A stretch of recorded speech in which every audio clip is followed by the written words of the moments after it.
Hello everybody, Robin here at Toadstool Tarot. I'm happy to show you a new deck today that I just got in the mail.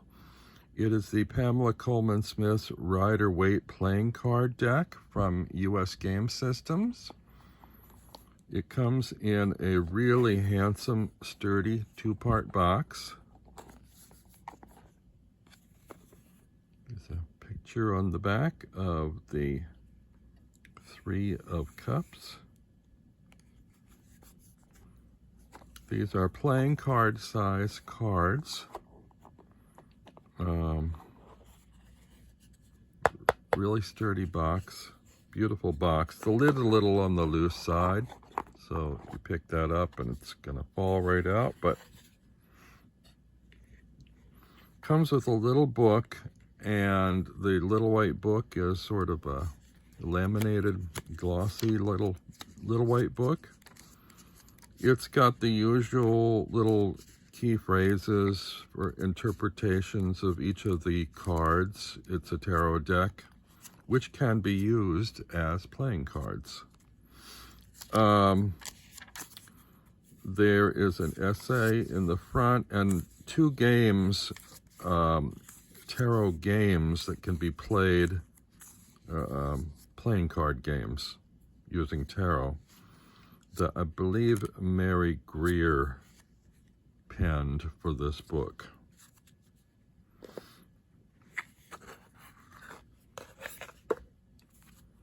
The cards are beautiful.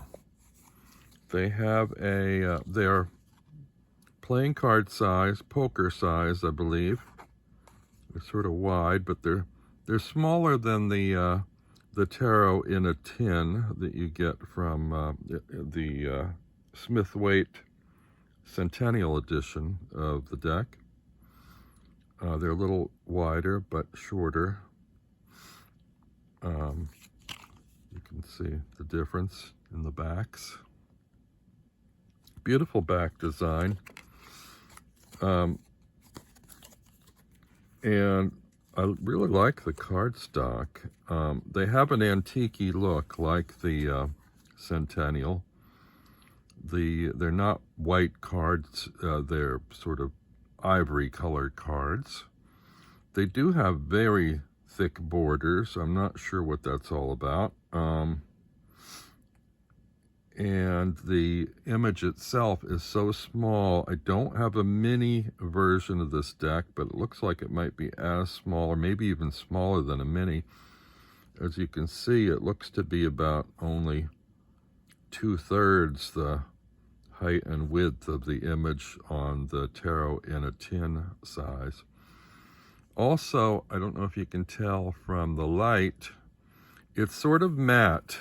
I mean, it's got lamination on it, but it's almost matte. It's very slick, but not as glossy even as the tarot in a tin Centennial. And that is not a glossy deck. So this is less glossy, but it's not, it has a nice slick feel. It's not like a sort of a dry matte. The crispness of the images is really good.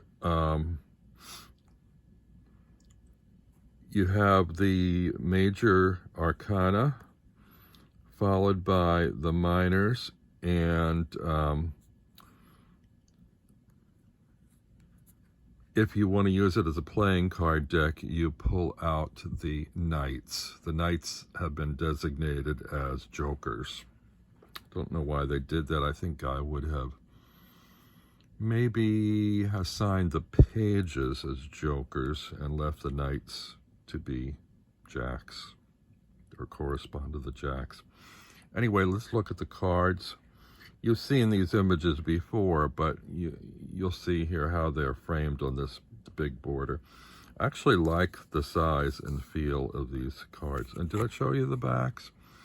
They kind of remind me of, this kind of reminds me of a bicycle playing card, sort of classic look.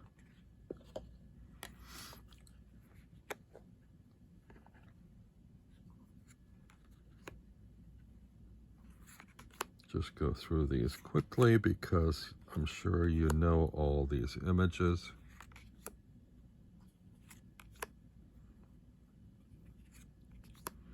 I think they're clearly legible. If you have vision problems, you might have trouble because of the size, but my vision isn't the best, and they're pretty clear to me, but it might just be because I'm really familiar with all the images. You have in the corners of the cards, under the numbers, the symbols of the 4 elements or 4 suits. And the cards here are numbered 0 through 21. Then we go to the minor arcana, and I don't believe they came in this sequence, so I resequenced them from ace to king. So you have ace, 2, so on. Now, where I believe this actually has fallen down in the design idea, I love the idea of this size tarot deck and that you can double it as a playing card deck. I think they made a real mistake here in not including the suits that you'd find on a playing card set. For instance, the wands would be clubs, and there's plenty of room in the borders for them to have included either right under the other 2 or the opposite corner. So I don't know why they chose to do that.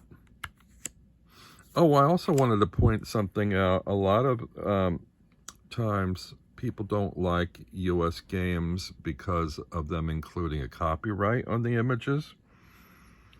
And even on the tarot in a tin, you can see it very tiny here in the corner, but it's still visible.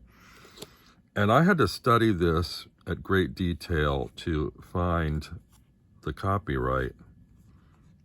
Sometimes there's a recent deck where they even put it on the back, so I thought, oh, maybe it's hidden somewhere on the back, or maybe they happily didn't include it. Well, it's here, but it is very well disguised, and I don't know if you're going to even be able to see it. If I bring this up close, right in this little border here, you have the initials. It's probably too close to focus,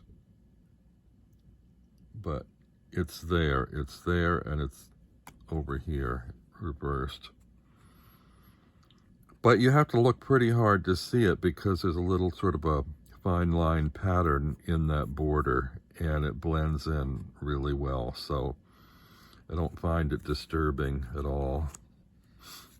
Just thought I'd point it out that it is there.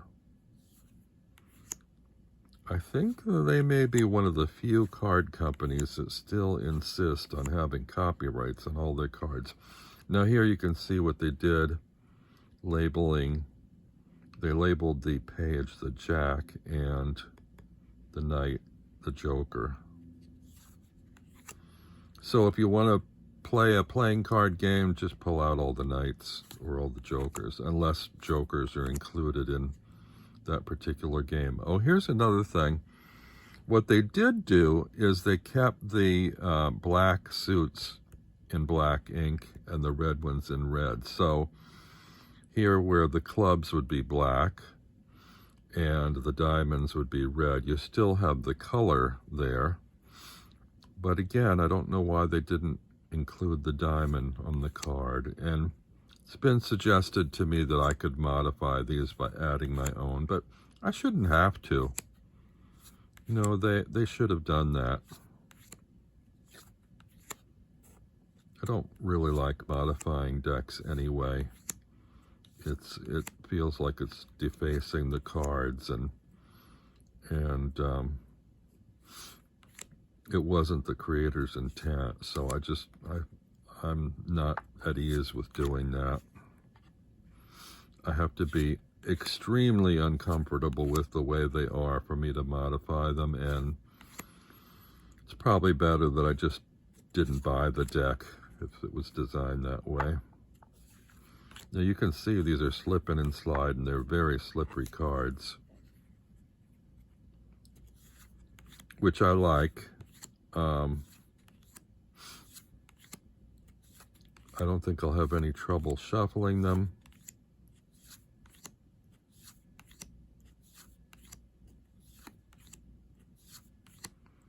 I don't think I'll have any jumpers.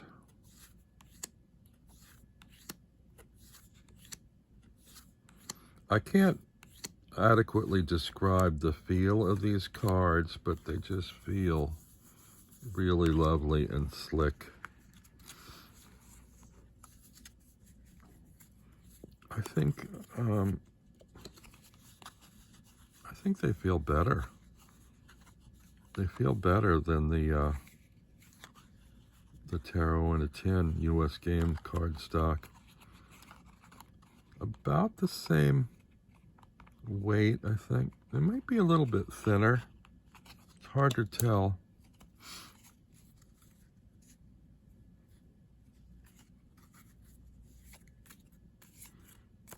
I don't riffle, but overhand works really nicely.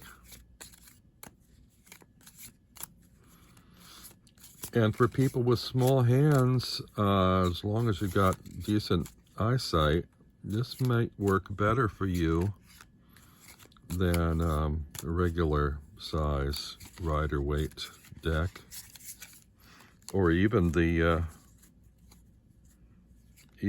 Tarot in a Tin size. I usually find the minis too small, but the Tarot in the Tin is nice, and I really like bridge and poker size cards.